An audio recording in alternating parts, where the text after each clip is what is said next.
Halo semuanya, selamat datang kembali bersama saya di channel XP Project. Oke, di video kali ini saya akan membahas lagi custom ROM di Poco X3 Pro, dan untuk custom ROM kali ini adalah Ancient OS versi 6.4. Dan untuk custom ROM Ancient ini saya terakhir kali mencoba itu di Redmi Note 5 dan itu sudah cukup lama. Lalu kali ini saya mencoba lagi di Poco X3 Pro. Maka dari itu, untuk mempersingkat durasi video, langsung saja kita lanjut ke pembahasan custom ROM-nya ini. Oke, untuk Ancient OS ini di bagian launchernya sudah menggunakan Ancient Launcher, yang dimana untuk tampilan Ancient Launcher ini masih sekilas mirip seperti tampilan Pixel Launcher. Cuma di Ancient Launcher ini sudah ada beberapa tambahan fitur di bagian settingnya ini, terutama di bagian recent. Di sini untuk bagian recent kita bisa merubah tampilan recent seperti ini, dan jika kita aktifkan tampilannya akan menjadi berubah seperti ini. Ya, dan fitur ini menurut saya cukup bagus karena jarang ditemukan di launcher yang lainnya. Lalu untuk awalan aplikasi yang terinstall di custom ROM ini sudah cukup banyak, namun sayang sekali tidak ada kamera bawaan, jadi kita harus menginstal Gcam.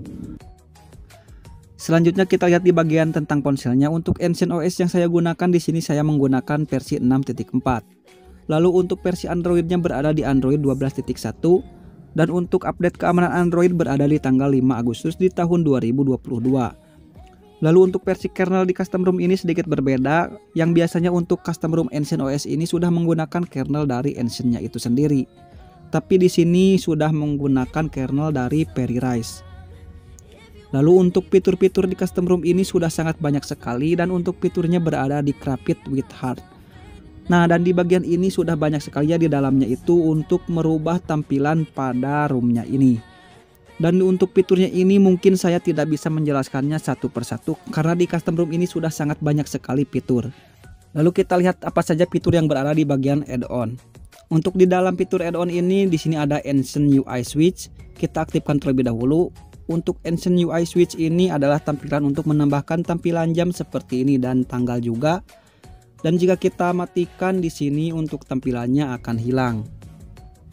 Lalu untuk di bagian add-on ini juga ada posisi untuk merubah tata letak tombol volume menjadi ke sebelah kiri. Kita aktifkan terlebih dahulu seperti ini, dan di sini juga bisa menambahkan volume presentasi di bagian tampilan volume slidernya ini.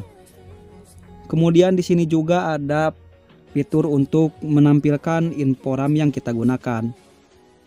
Dan untuk tampilannya juga di sini bisa kita ubah seperti ini ya. Tampilannya seperti ini.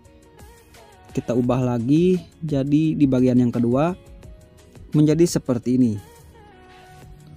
Lalu kita lihat pada bagian status bar. Untuk di bagian status bar di sini fiturnya juga sangat banyak sekali, dan fiturnya ini dipisah-pisah. Nah, di sini kita di bagian status bar ini bisa menampilkan Ancient logo. Salah satunya kita bisa merubah tampilan icon ini ya, icon sinyal, icon baterai, dan juga di sini kita bisa merubah ukuran baterai ini, ukuran icon sinyal, ukuran teks ya yang berada di bagian bar status ini kita bisa ubah sesuai keinginan kita. Lalu kita lihat ke bagian tema. Untuk bagian temanya juga di sini sudah sangat banyak sekali. Nah, untuk di sini di bagian tema kita bisa merubah tampilan icon pack, merubah tampilan font, merubah tampilan icon signal, icon WiFi, dan icon escape. Lalu untuk warna monet juga di sini sudah tersedia. Selanjutnya kita lihat pada bagian gestur. Untuk gestur di custom ROM AOSP seperti biasa sudah tersedia 3 gestur, dan untuk pengaturan di full gesturnya menurut saya di Ancient ini sudah ada pengaturan yang cukup komplit. Di sini kita bisa merubah ukuran garis pada bagian ini, dan ukurannya ini bisa kita panjangkan atau pendekkan, dan juga untuk dimensinya ini bisa kita tebalkan atau tipiskan. Nah, seperti ini ya, kita tebalkan seperti ini. Dan ukuran panjangnya kita bisa ubah juga sampai seperti ini. Lalu kita lihat pada bagian navigation bar. Untuk tampilan navigation bar kita bisa merubah tampilan navigasi di bawah ini ya.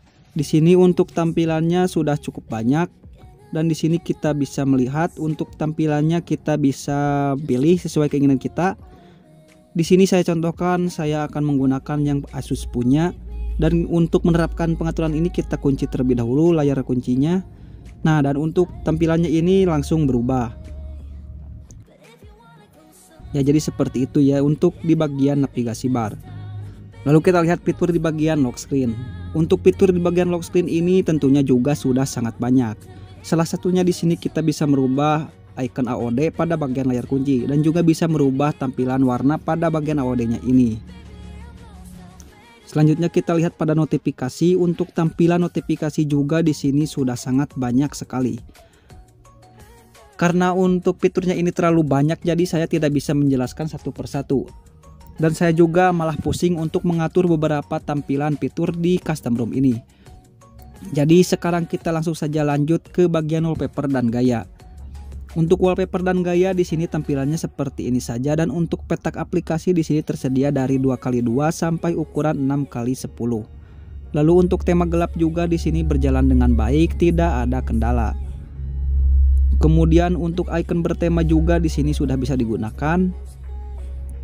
Selanjutnya kita lanjut pada bagian tampilan. Untuk di bagian tampilannya ini ada fitur ekstra redup. Untuk fitur ekstra redup ini kita bisa aktifkan dan untuk layarnya bisa menjadi lebih redup lagi seperti ini. Lalu di sini juga sudah ada fitur untuk mengatur kecepatan refresh rate dari 30 Hz sampai 120 Hz. Lalu untuk bagian keamanan di custom ROM ini sudah ada face unlock yang berjalan dengan baik. Kemudian untuk penangkapan sinyal di custom ROM ini menurut saya sudah cukup baik, tidak ada kendala. Untuk WiFi untuk hotspot juga di sini sudah bisa aktif. Dan untuk NFC di sini bisa aktif, tapi saya belum mencobanya. Kemudian di sini juga ada perekam layar yang untuk pengaturannya seperti ini. Di sini sudah bisa merekam audio internal, tapi di sini tidak ada fitur untuk mengatur resolusi atau mengatur FPS. Tapi di sini sudah ada fitur tambahan untuk mengatur low quality. Lalu untuk bagian performa di custom ROM ini ketika saya tes menggunakan Antutu versi 9, skor yang dihasilkan di custom ROM ini mencapai angka sekitar 540 ribuan. Ya, angka ini menurut saya biasa saja. Dan untuk tes kestabilan performa dengan menggunakan CPU throttling dan hasilnya seperti ini, bisa kalian lihat untuk data yang dihasilkan di sini selalu berada di bawah 80% untuk performanya ini. Dan untuk grafiknya di sini stabil berwarna kuning. Lalu untuk tes gamenya seperti biasa di sini saya menggunakan game PUBG Mobile dengan settingan smooth ekstrim, dan untuk game yang dihasilkan menurut saya di sini masih normal-normal saja. Jarang ada frame drop, tapi untuk FPS yang didapat saat kita bermain game PUBG Mobile ini tidak seperti 60 FPS. Jadi untuk gameplaynya itu terasa kurang smooth saja. Kemudian untuk giroskop di sini tidak ada kendala. Untuk giroskop berjalan aman. Dan untuk suhu HP-nya pun di sini terbilang tidak cepat panas, karena untuk suhunya itu menurut saya hangat-hangat aja. Lalu untuk penggunaan baterai di sini menurut saya sesuai pemakaian saja. Dan untuk SOT yang saya hasilkan di sini mencapai sekitar 9 jam dengan pemakaian yang menurut saya sangat ringan. Dan untuk pemakaian HP ketika mendapatkan SOT selama 9 jam itu kebanyakan HP-nya itu tidak digunakan. Jadi ya wajar saja apabila saya mendapatkan SOT selama 9 jam. Selanjutnya untuk bagian multitasking di custom ROM ini sudah cukup baik. Dan untuk aplikasi-aplikasi yang kita buka sudah jarang ada yang memulai ulang. Jadi untuk bagian multitasking ini menurut saya sudah aman, tidak ada kendala. Lalu untuk bug di custom ROM ini saya belum menemukan bug. Dan untuk custom ROM ini menurut saya sudah sangat bagus ya apabila kita gunakan buat daily. Tapi untuk kegunaan bermain game menurut saya masih kurang. Ya, dan satu lagi untuk custom ROM Ancient ini menurut saya terutama di bagian tampilannya itu, di custom ROM ini sudah bisa kita ubah sesuai dengan apa yang kita inginkan. Jadi di custom ROM ini kita bisa bebas merubah semua tampilan yang ada di custom ROM ini. Ya, jadi seperti itu saja ya untuk pembahasan pada video kali ini. Mohon maaf ya apabila saya tidak bisa menjelaskan fitur-fitur yang ada di custom ROM ini. Dan mohon maaf juga apabila masih banyak kekurangan dalam pembahasan videonya. Maka dari itu saya ucapkan terima kasih kepada kalian yang sudah menonton dan sampai jumpa di video selanjutnya.